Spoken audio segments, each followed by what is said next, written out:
your hands are shaking and they're sweaty, your thoughts are racing, and you know that you're not sick, you know that you don't have a stomach bug or the flu, you're suffering from performance anxiety. I experienced this a few weeks ago at a piano concert. I was about to take the stage of what seemed like a huge recital hall. My friends and family were out there waiting for me to perform, and all I wanted to do was run away.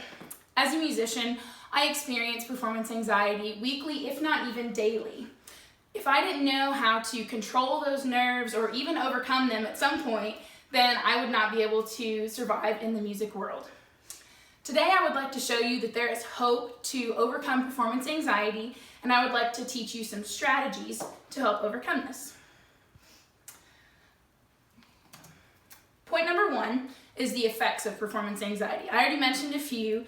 Everyone has experienced it at some point, whether it is presenting something in a business or even just meeting a new person. You all have those effects of butterflies in your stomach or your hands shaking.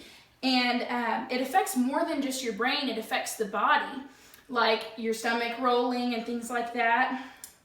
Everyone reacts differently to this though, so you have to take these strategies and find the one that will react bestly to your situation. One of the ways that our body reacts is with the fight or flight response.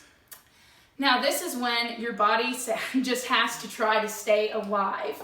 So it has the option to flee, and so everything just shuts down, and its only option is just to stay alive. The other option is to fight, and that's to stay in the moment and try to make it through the situation. Jansen, Nguyen, Karpitsky, Mettenleiter, and Lowy, they're writers for a science magazine. And they say that the symptoms of performance anxiety, such as having sweaty hands and feet, is a reaction of the sympathetic nervous system. It is when the veins become larger and they push the blood up to the surface to try to cool your body off. So this is in a situation where you feel like you need to run for your life and your body needs to cool down. So when people think that performance anxiety has nothing to do with feeling like you're going to die, your body is literally reacting in a way to save you from this situation. When the body chooses flight, everything in your body shuts down. So all you're focusing on is staying alive. So in this situation, all of your focus leaves your performance. So you want to avoid this situation because your focus is completely internal, and you want to make that focus external. When your body chooses to fight, it chooses to stay in the moment. And whenever it chooses to fight, you become invested in the moment because the brain is determined to stay. The next point is the nervous energy and how to focus it outwards.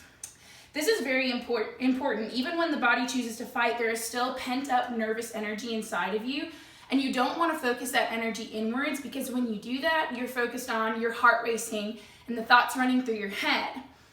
You want to focus all of that energy outward. This makes you seem confident and invested in your audience, and they will be able to tell that, and they'll be more invested in your performance.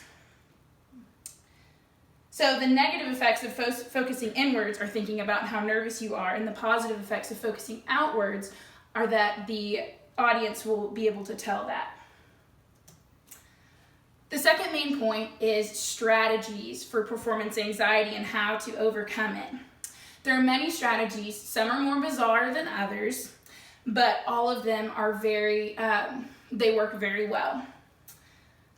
So overcoming symptoms in the moment, it is very hard whenever you're nervous under a spotlight, especially if you're having to wait while others go up on stage. You see them succeed, you see them fail, and you're very nervous under which category people will put you in. Are they going to see you as a success or a failure?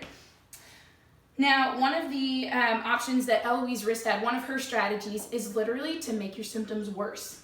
So you focus, if your heart is beating really fast, if you focus and you try to make your heart beat faster, then it actually has the opposite effect, and it makes your heart rate slow down. So if you're sitting there and you're nervous, focus on doing whatever's making you nervous, and it will actually have the reverse effect. This next is just to be prepared. Being prepared is a very big part of this, because the more prepared you feel, the more at ease your mind is whenever you're up on stage. Run through the performance in the room that it'll be performed in. That way you get used to the acoustics, you get used to the size of the room, and if you run through it there, then once you get out on stage, you feel like you've already done this before. Now, another more obscure strategy of Eloise Ristad is confronting your inner judges, or the negative thoughts that come through your head when you're about to do something, convey an idea to an audience. These thoughts can be from pictures of people in your head that you are trying to make proud and you're scared that you can't make proud, or people that have said something negative to you in the past and that thought has stuck with you and you just think you can't do it, or it's simply something that your mind has made up to give you that discouraging thought. So there are some ways to get rid of these judges, and it may sound silly, but one way, or step number one, is to have a meeting in your head. You have to picture who all the people are that are giving these negative thoughts in your head, and put them in a circle in your head, and you sit in the middle. And you tell them that their negative thoughts are not welcome in your head, that this is your mind, and they're not allowed to do that. They can either be positive, they can be quiet, or they can simply leave, because this is your mind and you're in control of it. In conclusion, performance anxiety is real, but there are ways to overcome it. These strategies don't just apply to people giving a speech or musicians, it applies to every career across the board. However, most people just accept the fact that they're going to be nervous at every presentation or every performance, but they don't realize that there are ways to overcome it. If you can try these suggestions and find one that applies to your nerves, then I will bet that your nerves will do one of two things. They will go away completely, or they will cease to be a hindrance in the activity that you were doing. Thank you.